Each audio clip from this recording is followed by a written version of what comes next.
Yeah. Okay. Fine. So this is one of the oldest photographs of the whole island taken from space in 1966, in early days of the space age. And I always show it because when I show it in foreign audiences, people don't know where Sri Lanka is. But anyway, that's not appropriate here. Now the name Laktiva I use is, I think, is an old name for the island. And we have had many names from the past, from Lanka in Sanskrit, which is probably the oldest, to Sri Lanka, which is the modern name. We went through Ceylon during the British era, Ceylon, Celio to the Portuguese, Patachau by the Chinese, Lanka by the Tamil, Serendip, and a lot of different names we have been known by. So I have named my website with the name Lakdiva. And the name Lanka dates back very old. I think it's the oldest name for the island. It dates back to the Ramayana, where Ravana was the king of Lanka. The politics of Lanka are reflected in the coins and currency of over 2,000 years, and that is what I will be talking about.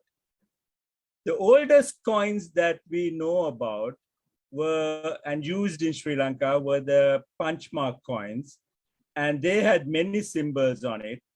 And there are about 500 different types of coins that have been catalogued, but I don't think any of them can be considered as a state symbol. The oldest known, those coins are mostly from India. The oldest known Lankan coin was found in Anuradhapura and is dated back to about 300 BC with the archaeological dating of carbon dating of the site. And that had a swastika and the words Dataya written in Brahmi. The first period and the first symbol that represented a state, the state symbol, I would consider to be the real swastika. And that appeared twice here on both sides of this multi-symbol coin, which had an elephant, a boat tree, the real swastika, and a chaitya. And this is a very large coin, about 45 millimeters in diameter and 11 grams. These four symbols have been associated with the Buddha's life, the elephant being his birth, the chaitya, the boat tree being the enlightenment, the Dharma chakra, and with the real swastika being the Dharma, and the chaitya being his parinibbana. So there are sort of speculations that this was a commemorative coin issued for the visit of Arahat Mahinda, or the 200 years BC. And these coins have been dated to that period. So the real swastika, which is this swastika with a long stem to it and 4 vertical bars, is found on many coins of Lanka, but is not found on any coins in India. So in this way, we can associate this symbol to be a uniquely Lankan symbol, and it was the royal standard. It is found on inscriptions. At the end of the inscription, it is signed by using the real swastika. So this was it's a state here Brahmi inscription by King Saddat is found in Dambulla, and they ended with this real swastika. So the real swastika is found in many coins. This is the most famous of the coins, which is called a Lakshmi plaque, because there's goddess Lakshmi, maybe it's called that, but it could be Maya Devi, it could be somebody, some other lady. She's decked with a lot of jewelry on her hand and even anklets, earrings, and it's quite a detailed drawing that we get of clothing maybe 2,000 years ago. The real swastika appears on the other side, which is the main state symbol. There are many coins with the real swastika. This is the boat tree with the real swastika on the other side. It is more common than some of the others. This is a larger botry, which is much heavier, about twice the weight, and it has more compartments here with the botry. And that's why we call these coins, because we get them found in different sizes and different weights. And from that, we can deduce that these were actually coins and not medals of some nature. This is the elephant and swastika. You got an elephant facing right in this case, with the swastika, with the real swastika behind. The swastika actually can go both clockwise and anti-clockwise, but it's always represented as a square, unlike the Nazi swastika, which is normally represented like a diamond. So there is a difference. This is the lion and swastika, a fairly rare coin, and it has even Brahmi Akshara drawn right round it, which are difficult to decipher in this coin. We'll have to find quite a few to decipher it. And the lion facing forward on the other side, with the tail behind its back. This is the horse and swastika. There is a swastika on this side and the horse with the tail going up and down. So unlike the lion where the tail is over the back, like in the lion flag, the horse is represented by a tail going like a ponytail.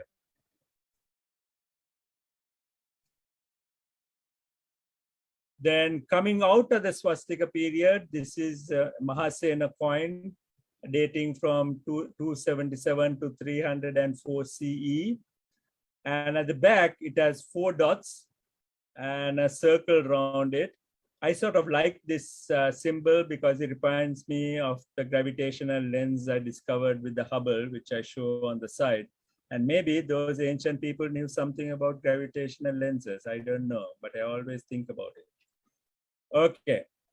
This is a coin which has been deciphered by Sion and a few other, Brigadier Munasinghe.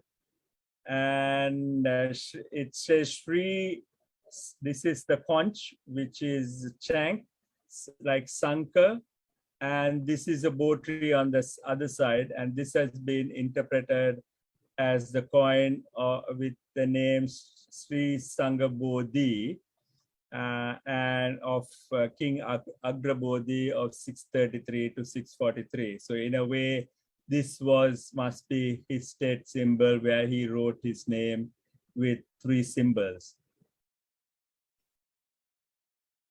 This is another coin during the time of the Pallava influence in the island. You find this is quite interesting because for the first time, you see the lion with the tail behind and the right paw raised. Actually, this time is the left paw raised, and with the pot on the other side. So this is the same lion that we see on the flag that we have adopted now. So this lion with the paw raised is an old symbol that appeared on coins. Normally, it is drawn to the left when it would be the right paw. A pot on the other side. And then you see these 3 lines below and 2 lamps on the side. These symbols appear many times on our coins. This is a Chera coin during a thing with the bow, which was the Chera symbol, and the Ankusa, which is the thing that you normally control elephant with on the other side.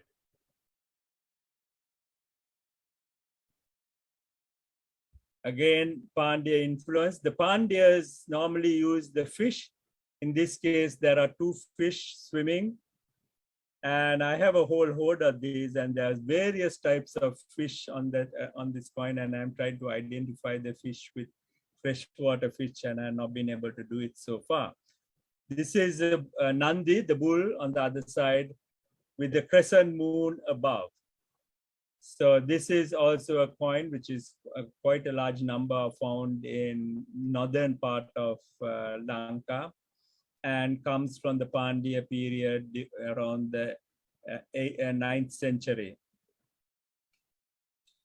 So then we come to an interesting period when there was a particular symbol, which is the standing Kuera, which is a god of wealth. And here you have a standing Kuera, here, the Bahirava on the other side, seated. And this coin is identified as Irahanda, sun and moon, because in his hand of the Bahirava is the sun and moon. This is one of the oldest and most famous Kahavanu coins, type 1 Kahavanu coins from the 8th century.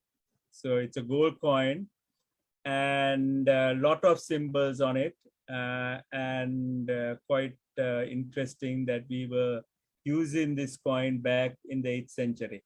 We didn't have many gold coins in the ancient past, but somewhere around the 8th century, we suddenly started getting a large number of gold coins being used of different varieties. There's a whole lot, must be about 100 different types, and I'm just showing a few of them. And on the side were these letters, Sri Lanka Vihar, which has quite a few different interpretations. This is a Ada Kahavanu, which is half a Kahavanu, half its weight.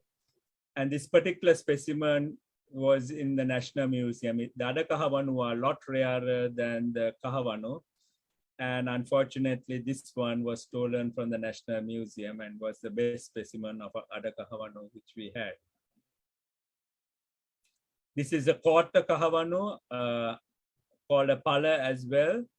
And it has Lakshmi written in Brahmi behind. And that most probably is one of the reasons why the coin I previously shown is identified as Lakshmi, but we have other speculations what it could be. The Bahirava here, the Kuera here is with his leg bent. Then there is the 1/8 akka. They are very small coin, about half a gram, but still gold, with Nandika written at the back of the coin. There are also various types, and if you go to my website, there is a fairly large number of them which I have illustrated of different types. I'm just showing a few. Subsequently, somewhere around 985, Lanka was invaded by Raja Chola, and he occupied the northern part of Lanka, and that was a sort of a bad period for us. And his name, and he, instead of Sri Lanka Veer, he put his name Raja at the back of the coin, and therefore we start getting the identity of the king or the ruler coming with the standard symbols identifying him as the ruler. And since this the Raja in Brahmi and Raja, since the Ja is written above the letter Ra a bit, Fred Madis has been commenting that this should be written Jara. And the people who didn't like Raja called him Jara. Maybe we should use that terminology for Jara Passa today. Okay. The Raja Chola liked to sort of talk about all the places that he had conquered.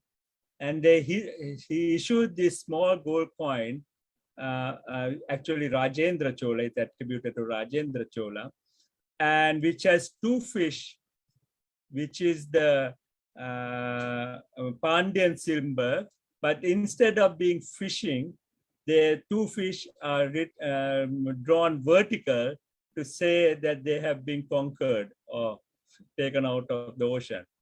Behind him, he has the bow, which is the Chera symbol. And above that, there is an umbrella, which shows that he is in control. And the tiger here is the Chola symbol. So it's the Chola who have conquered the Chera and the Pandyans in this thing. And behind, it's written Yuddha Malla. So it's interesting coin. Very recently, I found another coin which is fairly rare, which could be of Raja Raja. It's written Raja Raja at the back, but quite different to the normal Raja Raja. It has a footprint on it. And this footprint may be similar to that, and maybe the Buddha's footprint, because this footprint is quite different. And like the Buddha's footprint, it has 2 straight edges and 5 toes which are of equal length.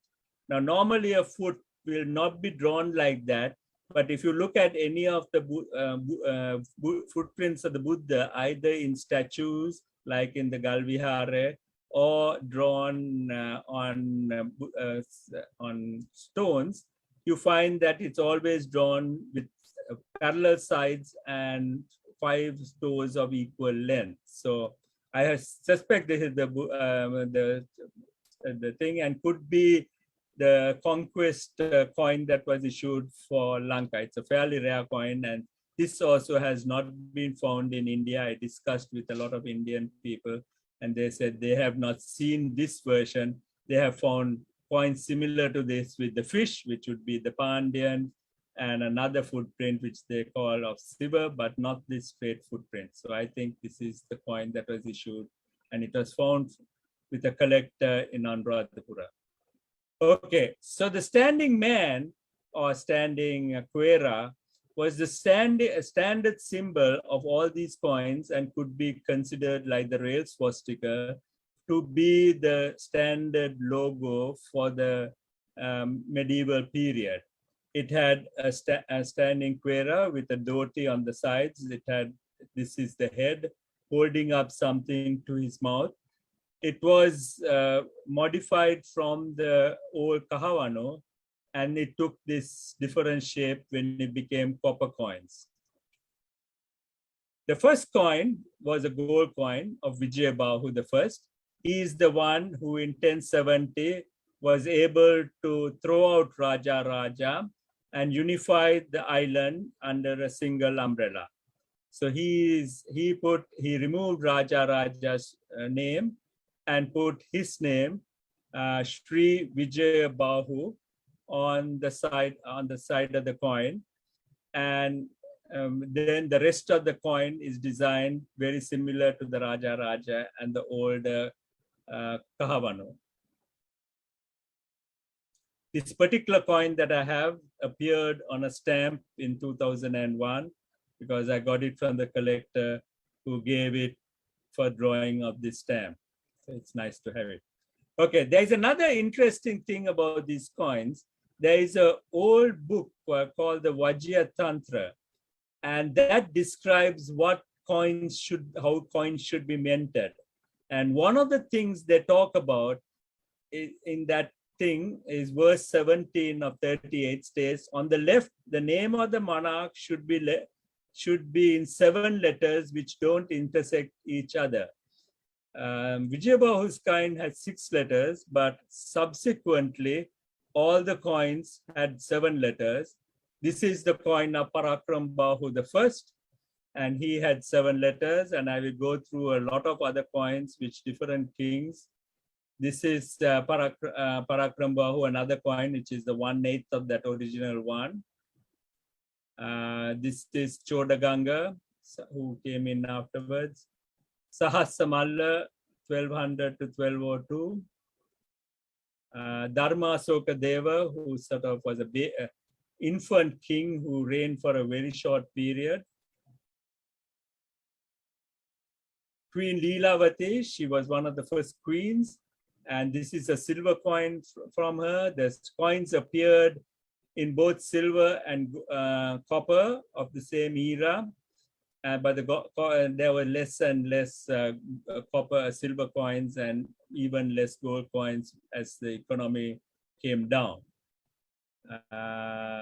This is Parakram Bahu the second, Vijayabahu the fourth, Parakram Bahu the sixth. Now this is quite a different coin, and in this, on the side of the thing, like what I showed the footprint, you have a seated lion with its mouth open on the side. So that symbolism of using a footprint there, here Parakram Bahu the sixth for the first time used a lion on the side with the one of the forelegs uplifted, like what we have in our flag. Subsequently, Jaffna separated out, and there are coins issued in Jaffna. And those coins have the first Tamil text that appeared.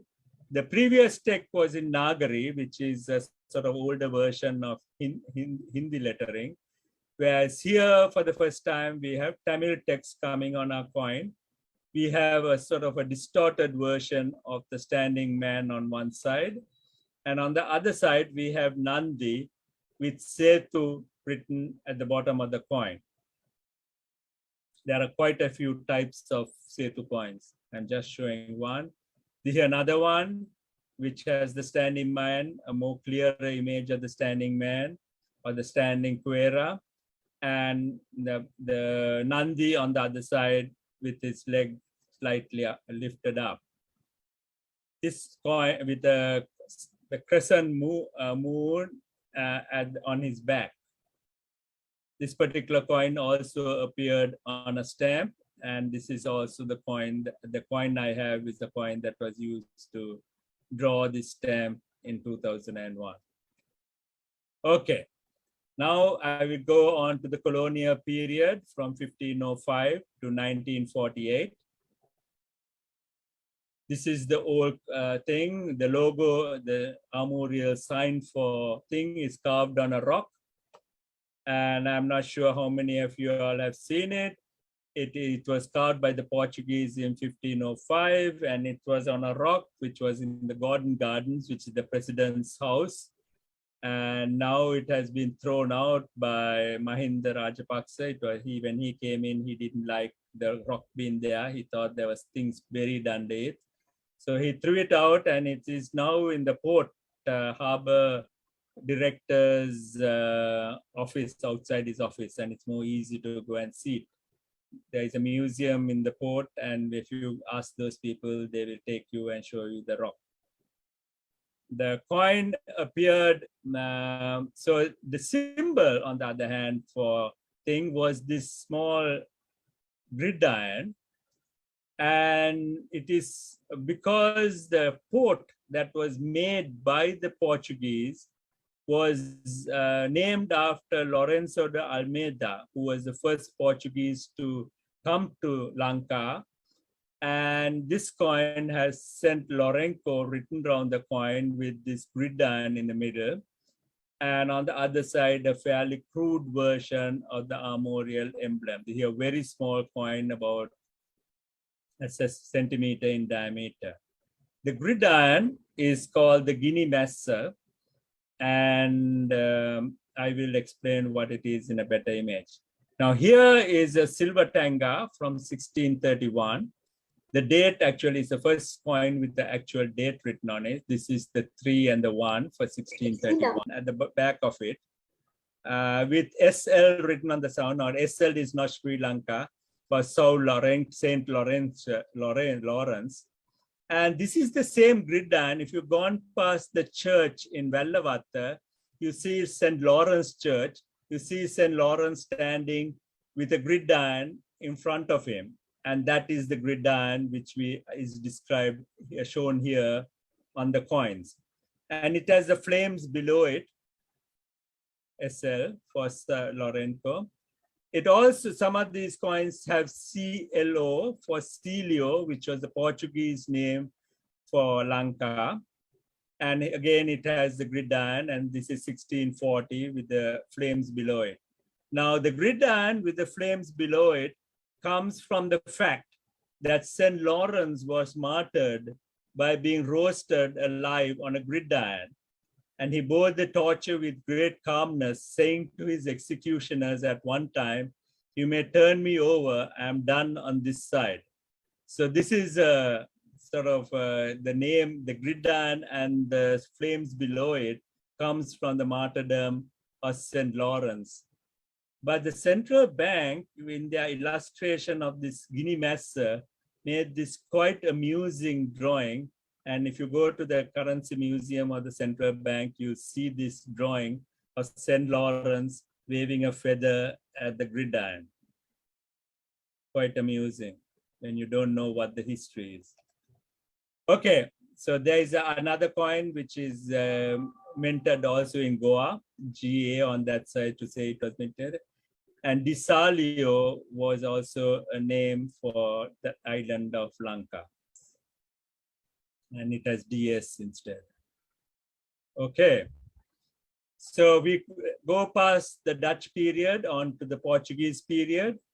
And the Portuguese period had initially Dutch period started with a lot of Portuguese getting countermarked with the Dutch counterpart VOC. And this is the basic symbol of the Dutch coins, VOC, for Verenigd Oost Company in Dutch, or the Dutch East India Company, which controlled the coast of the island from 1658 to 1795. If you ask a coin dealer what VOC stands for, he might tell it stands for very old coin. Okay, the Armorial Ensign for Ceylon or Ceylon, as they called it, of the Dutch is drawn here. They had actually an armorial ensign for each place where they had a fort. And they have this elephant holding two shields, which have 8 armorial signs. You can't see them clearly. And on the ground, they have cinnamon sticks, which was the biggest export of the Dutch. And that is why they came to Ceylon, finding Ceylon, because the Arabs were, the Portuguese and the Dutch both, because the Arabs were keeping Ceylon a secret and was exporting cinnamon at a huge price into Europe. And the Dutch came trying to find this cinnamon, which they had to pay a lot of money from the Arabs. So this logo, which has 6 coconut palms at the back and an elephant facing forward, was the Dutch logo for Ceylon. This is another coin. This does not have a logo. It was minted in 1747, but happens to be the first coin which has At Miller in Sinhalese, and the first coin with Sinhala lettering. And I think, therefore, I thought I should show it. It doesn't have a state symbol, but was a very rare coin. I don't have it. This one is from the collection of Jan Dinger.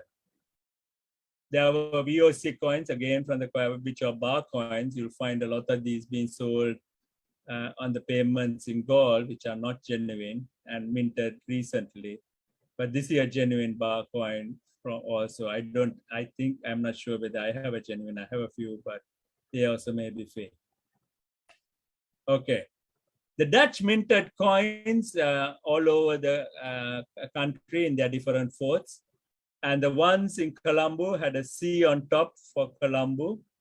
And it has 2 written at the back. This is 1786. The coins minted in Jaffna had an I on top for Jaffna. And it had Tamil lettering at the back, 1792.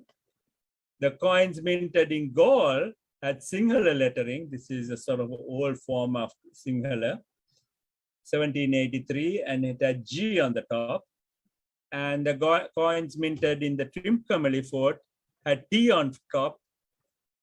So that was again in English. So we have, interestingly, dump coins with all 4 types of lettering. Okay, now I come to one of the oldest currency notes issued in Ceylon. This was issued in 1795. Unfortunately, there is one in 1794, but the older issues from 1785, which is properly documented, none I know exist, because all of them would have been redeemed and destroyed, I presume, because I know of none. This is the oldest. It came from a Spink auction, and they kindly sent me the image of it. It has the legal statement in Dutch Sinhala, and an old Tamil, which is very difficult to read because none of the pulli appear on the letters, and it was supposedly assumed that you could read it without the dots, and it's very difficult for modern day Tamil readers even to read it. And it was made a bond after the Dutch took over, the British took over the notes, the legality and the liability of the notes, and they paid 3% interest, which is written on this particular document all the way to 1912. They also issued notes which were of 1, 2, 3, 4, 5, and 10 rix dollars in January of 1796, just before they were defeated by the Dutch and gave up the island to the British. The Dutch gave up the island to the British. These notes are available, are visible, seen in the, can be seen. It's available in the Colombo Museum collection, and it had two logos for Colombo. One is the VOC with the C above, and the other one was the dove on a mango tree, which was the symbol for Colombo. And both these symbols appeared on a previous coin. This is the dove on a mango tree, Colombo, and Colom Tota. And this is a coin which was issued in 1782, which is fairly rare and has a dove sitting on a mango tree with the VOC on the other side. So the dove on the mango tree was for Colombo. Like I said, there were 8 different logos for the 8 different forts of the Dutch. Okay, in 1796, the British took over the island from the Dutch, and we became a part of the Madras Presidency. So we were controlled by the East India Company just as a part of the Madras Presidency. India was controlled with 3 large presidencies: the Bengal Presidency, which controlled the north and all the way to Calcutta.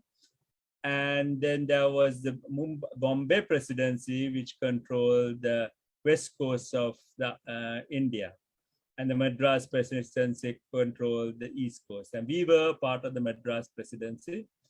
And in 1802, and these were the coins. They had the British logo of 2 lions on maybe on the 2 sides holding the crest, and the East India, United East India Company logo, which was a bale mark on the other side.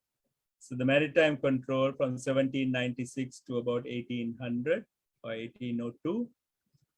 And in 1802, the British agreed with, in the Peace of Amiens, that the possession of the island was to be confirmed to the British. So there was a lot of war during that time, and there was a peace talks, and we got the island, the British took the island of Ceylon. And instead of controlling it now under the East India Company, the British decided in 1802 to take the island as a crown colony.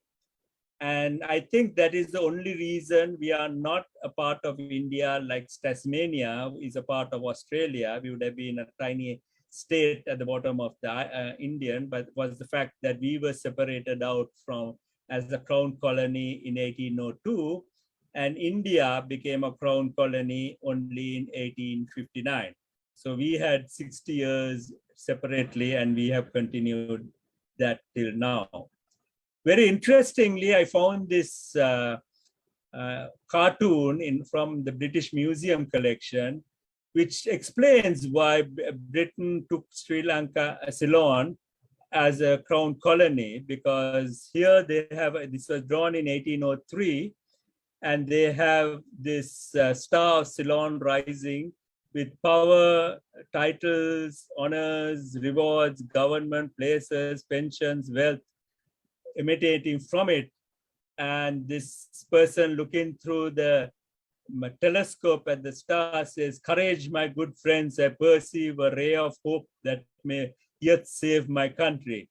So in England really saw Ceylon as something useful to put up their economy in 1803. The coins subsequently were basically issued by the Singh. Coins were minted both in England and in Ceylon. These were coins which were minted in Ceylon. And they continued the Rix dollar denominations, but they had an elephant as the logo. So the elephant remained the logo of Ceylon in the early British period, or through quite a few of their coins. This is a 48th of a Rix dollar and 24th of a Rix dollar. This is a coin minted in England, which is also has the elephant facing right, which was 96th of or half a stiver, which was 48 stivers to the Rix dollar. This is a 2 Rix dollar, which is 96 stiver. Again, you see the elephant. Each elephant is slightly different. This is a silver coin, and there is a set of about 12 silver coins of that era, which is quite rare, and I have been lucky to find them. So this is a 2 Rix dollar coin with 96 stivers written, Ceylon government. The currency notes of that era had Colombo, and this is a 100 Rix dollar currency note. And in the currency notes are quite amusing because it says that unlike being redeemed in gold, it says that if promises to pay bearer on demand the sum of 100 Rix dollars in copper. And I worked out how much a copper 100 Rix dollars in copper would be, and it's about 43.5 kilos. I don't know if anybody actually went to the bank to pick up 43.5 kilos for a 100 Rix dollar note. The logo on that is Britannia. Now here, Britannia is having the trident in one hand, the olive branch in the other. So they basically came in peace and war to colonize the world, and the trident is the war part, and the olive branch is the peace part.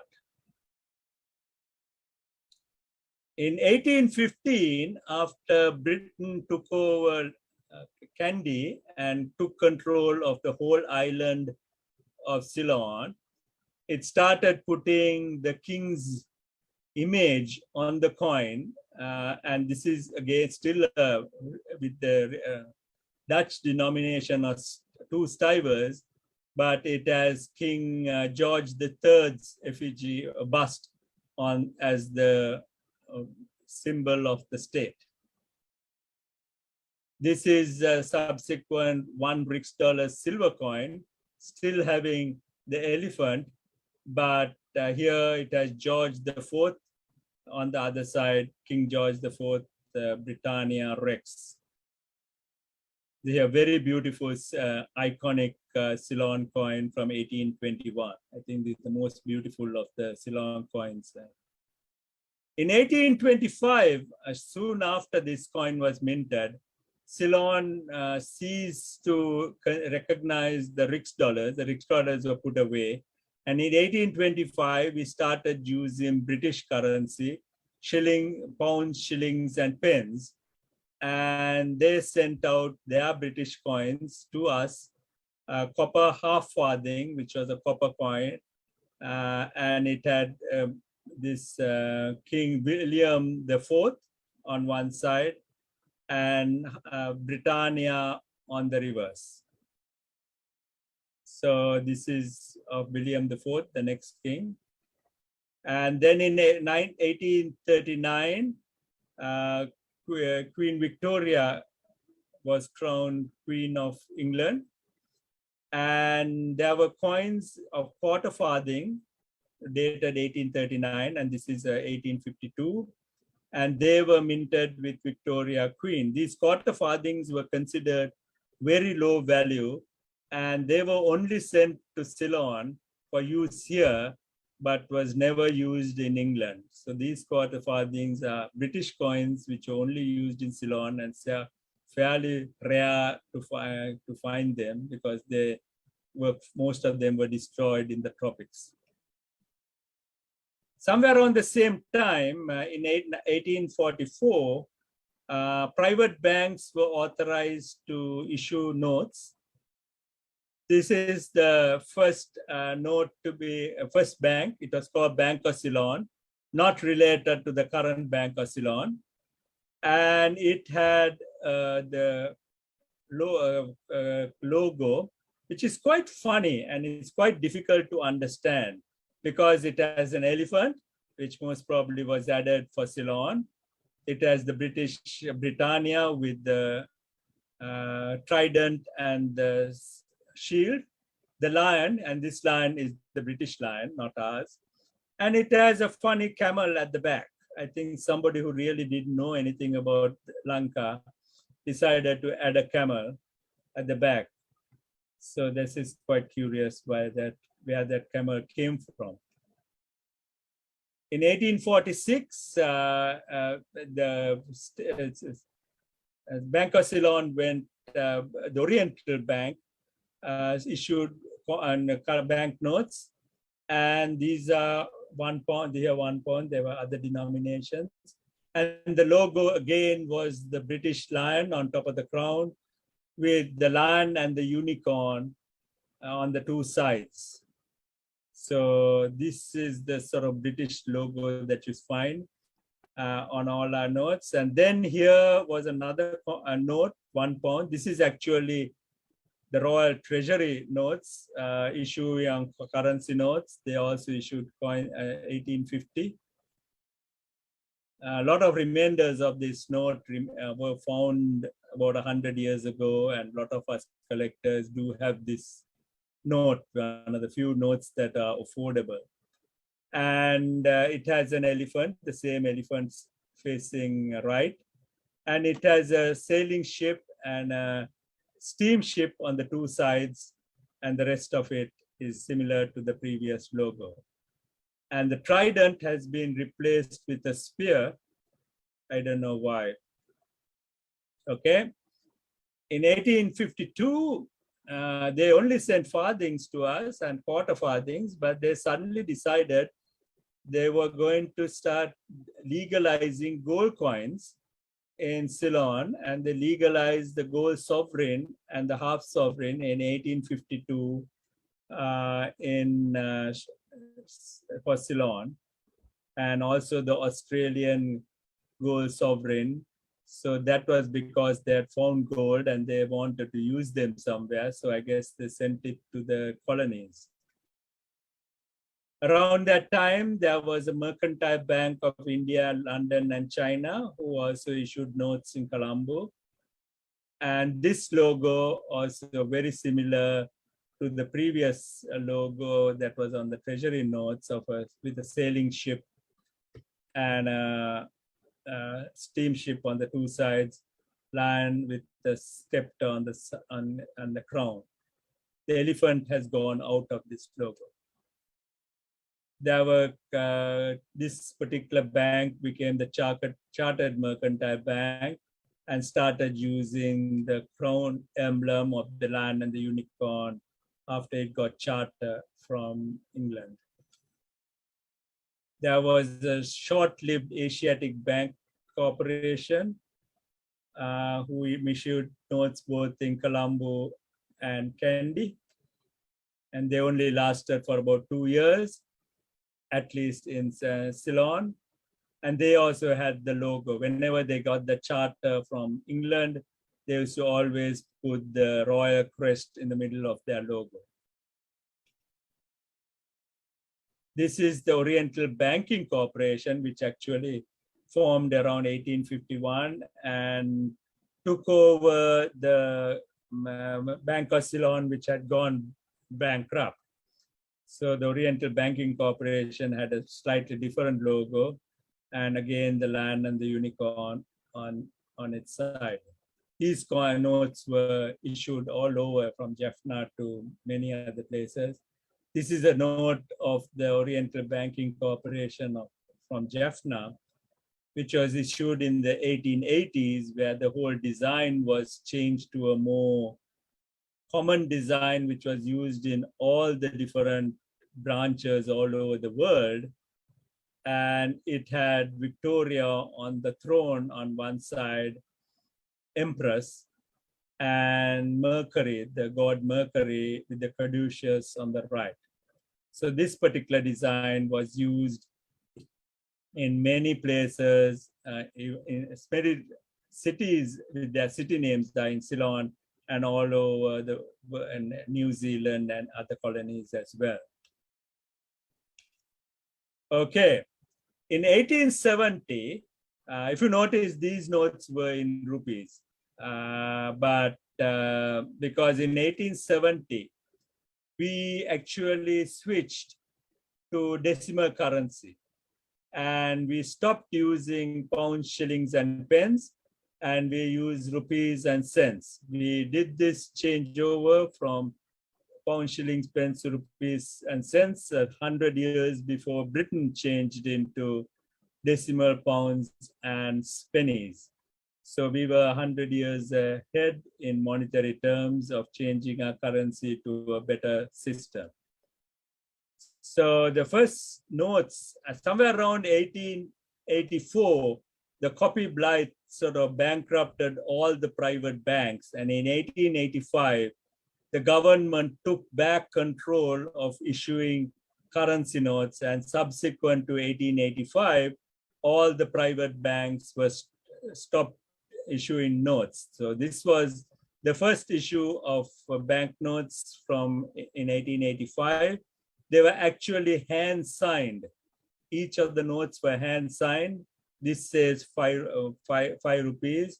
This is a torn piece from two different banknotes. This is the only one that I found a picture of. I bid on it, but unfortunately lost it because it went up to a price which I couldn't afford. It has a very interesting watermark. It has 5 rupees in the middle. It had the denomination in the middle.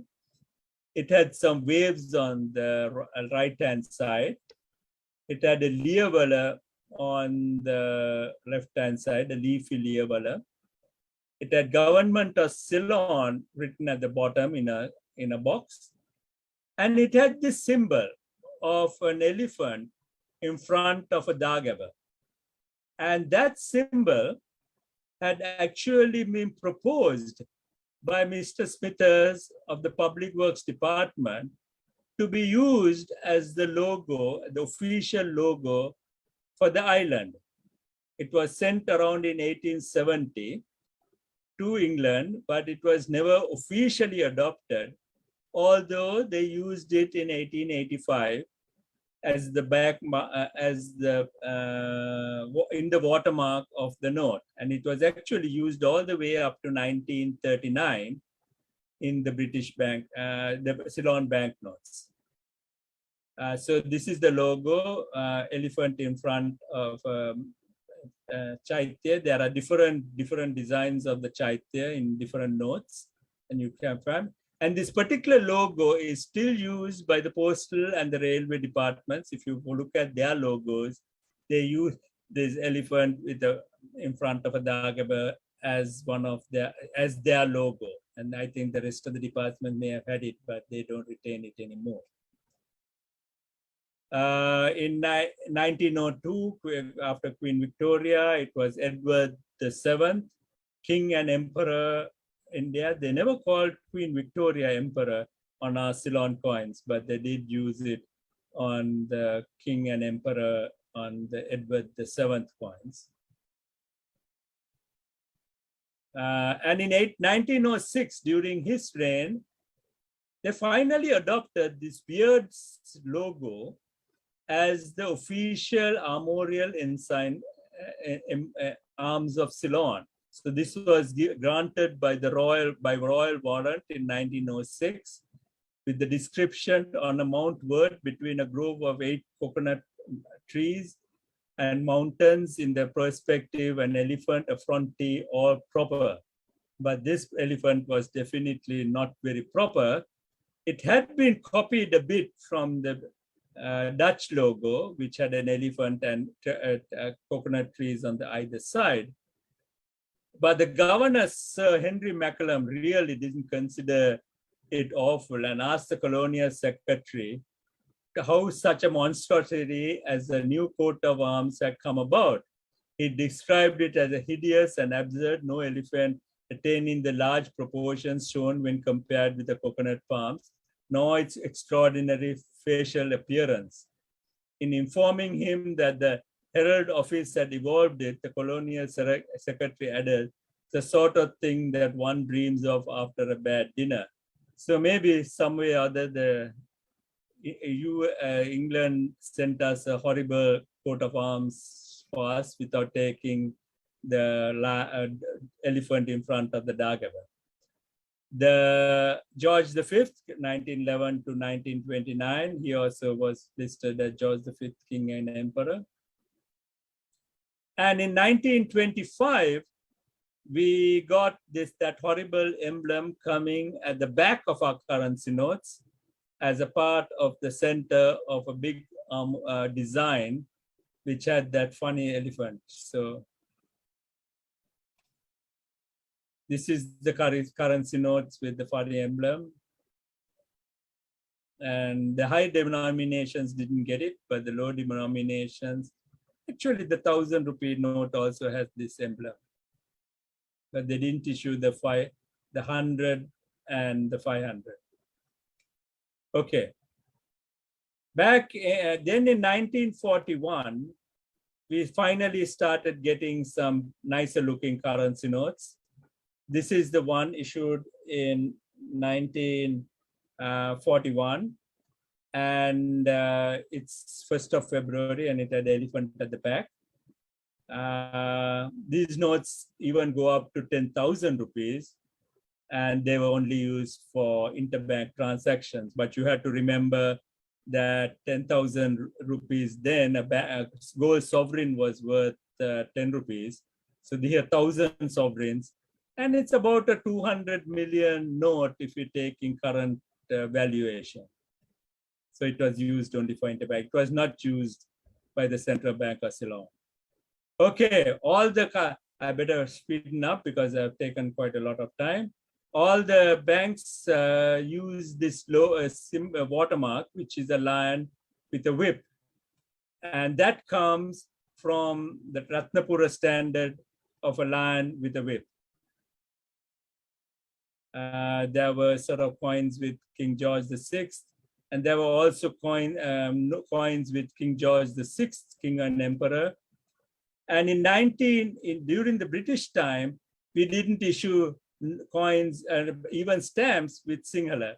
The coins appeared with all 3 languages, but the notes had only English and only not even the value in Sinhala. So coming to the modern period, we have independence celebrated with a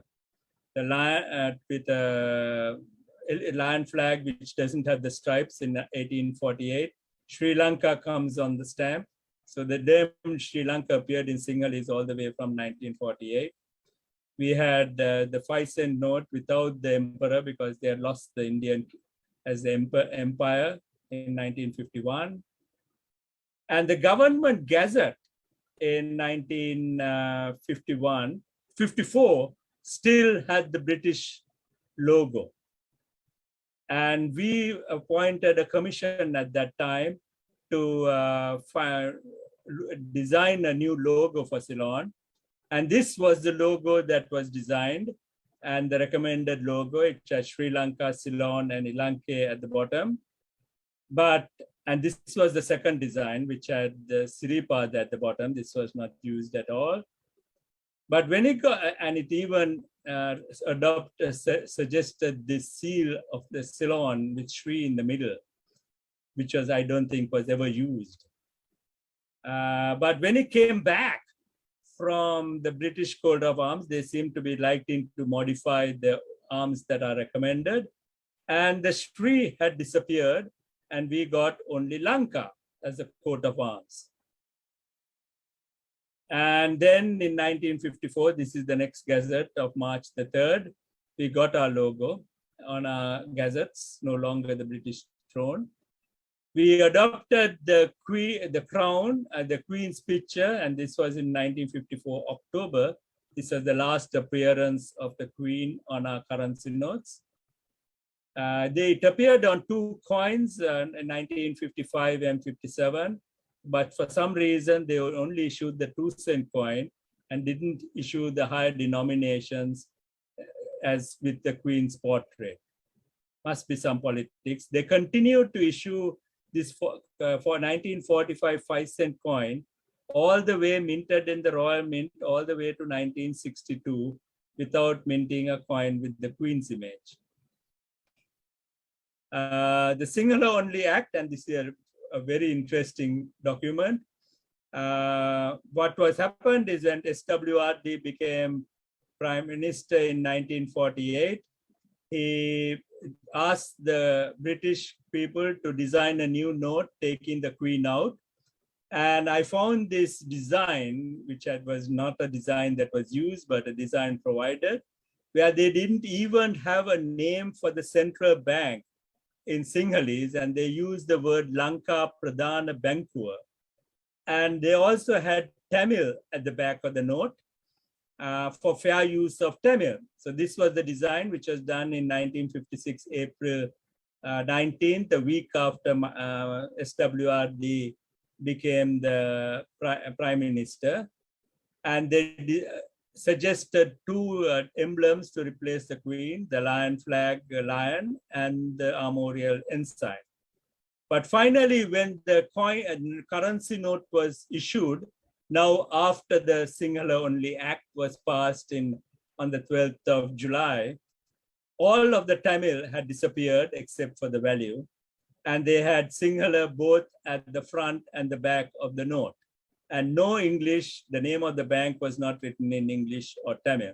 So this is a consequence of the Sinhala Only Act, where the name of the country did not appear in English or Tamil. The stamps, interesting stamp, which has Sri Lanka Armorial stamp, which was not actually used. Then you have the Buddha Jayanti calling it Sri Lanka, but the stamps switched from Ceylon to Sri Lanka around that same time. Politics came into currency notes with SWRD Bandaranaike issue being put on the currency note instead of the logo. And quite interestingly, in 1963 to 1971, again, we issued a coin and we have the logo which showed the Shri, and Shri disappeared from the front of the name, and the name of the country was written as Lanka without the Shri, also most probably stemming from some politics which I have not fully understood. The commemorative coins had Sri Lanka, but the definitive coins had Lanka. It was only in 1969 when they suddenly remembered they should write the name of the bank in Tamil and Sinhalese, and Tamil and English, and added the name in Tamil and English to the currency notes. And we changed the logo to King Parakramambahu's statue, or Pulasti statue in Polonnaruwa. 1970 brought this Sirima's government in. They put SWRD with the political symbol of the hand facing up, and there was a lot of controversy.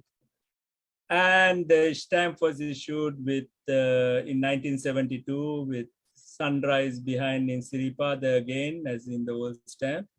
And I like, and it was issued with the logo. And I like that because y'all may have seen my photograph, which I posted as a video with sun rising behind Siripada I took in Mount Lavinia. I like that logo. Okay, in 1972, it was Sri Lanka back on the coin without Ceylon. And the logo, coat of arms of Ceylon, was issued. And this was designed by Nisanka Vijayaratna, chairman of another emblems committee, for a new logo for Ceylon. But I think it is quite funny that this logo uses the sun and moon, and the sun and moon represents eternity, because in Sinhalese they say Irahanda Pavatinaka. And the moon is described as a real British moon, or the man of the moon. because you never see the moon as a crescent facing sideways from Sri Lanka, and it's always facing up, and it's a rabbit on the moon that we talk about, and it was used there. There's another interesting thing in this logo, which Roland Silva told me. He was taking this for approval with, by the Sirima Bandaranaike. And Sirima, he had noticed some difference in the logo lion. And he went to Sirima and told her that she has to approve it because this was the 12th of May. And that by the 22nd, they had to issue it. And but that he will correct the little correction, which is, you may notice it here. And but Sirima decided that she would approve it as it was drawn, and therefore the little addition was not removed from the logo. And if for those who didn't notice, you may notice in this blow-up. Right, so the only currency note that had this logo had retained the little addition of to the lion and masculinity. And so it does appear officially on the logo of the emblem, but quite a lot of some of the logos have it, some of the logos don't have it. It's lost in the resolution. Our lion definitely doesn't have it. And one of this concept of the masculinated lion, I can remember 50 years ago, our current president, before he joined politics, remember him saying that one of two things he was going to do was to masculinate the lion in the lion flag. I wonder whether he will do it. And if he is going to do it, I will suggest that he adopt this lion from the Lanka Tilaka Vihara, where there is no need to imagine why it is drawn that way. JR came in, he put his face on the coin. He considered himself king, so he had to have a coin minted with his face. And he couldn't only have a copper coin, so he minted it even in gold and gave it to all the cabinet ministers of the time. He minted only 40 of these coins, so they're very rare. Central bank issued with central bank. And if you remember, the name of Ceylon went all the way up to 1985 and changed only in 1987 to Sri Lanka. So the central bank retained the name. We put more elephants on the coin when the UMP came into power. So politics was not only put on by the other side. Premadasa became president. He also issued a silver coin. He issued a silver and a gold coin. And gold coin, about 100 were minted and given to cabinet ministers. There were other coins. This was a coin which had the spelling Sri Lanka instead of Sri Lanka. This was because Premadasa said that it was inauspicious president of Sri Lanka and changed the name of our country.